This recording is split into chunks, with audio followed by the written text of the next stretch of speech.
মসজিদে হারামের পাশে এই জায়গাতে রাসূলুল্লাহ সাল্লাল্লাহু আলাইহি ওয়াসাল্লামকে 3 বছর ধরে অবরুদ্ধ করে রাখা হয়েছিল। সেই জায়গা এটা। লোকজনও জানে যে বদমাইশি করেছে নি করে গেলা যে কুত্তার বাচ্চা কে করেছে শরীরের বাচ্চা কত প্রকার গেল আছে সুবায়ে আবু তালেব জায়গার নাম।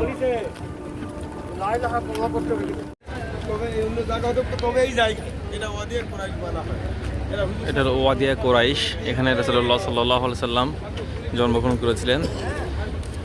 এক্সাক্ট জায়গাটা লোকেশনটা নির্ধারণ করা নাই, তবে ধারণা করা হয় এই বাড়িতে, যেখানে বাড়ি তৈরি করা হয়েছে, লাইব্রেরি এটা একটা এখানে। এবং জমজমের পানি ওইখান থেকে কাবার কাছ থেকে নিয়ে এসে আপনার হচ্ছে এই তাঁবুর মতো জায়গাতে এখানে রাখা হয়। এখান থেকে পরে বিভিন্ন জায়গায় বিতরণ করা হয় এবং এখানে মেন কথা এখানে এসে জমা হয় প্রথমে।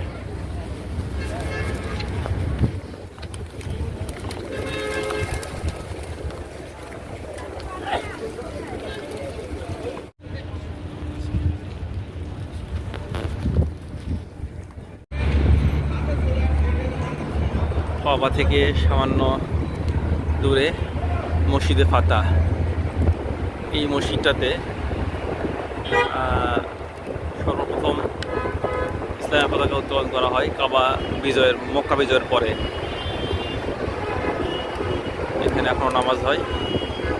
আর এর পাশেই মসজিদে জারারা। এই মসজিদেও এখন নামাজ হয়। এটা মুসলমানদেরকে ধোঁকা দেওয়ার জন্য ইহুদিরা তৈরি করেছিল, পরে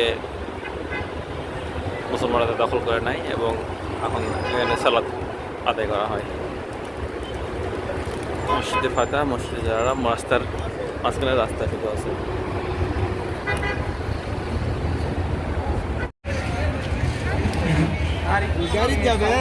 মসজিদে জিন। এই মসজিদে জিনেরা রাসূলুল্লাহ সাল্লাল্লাহু আলাইহি ওয়াসাল্লামের কাছে বায়াত নিয়েছিল।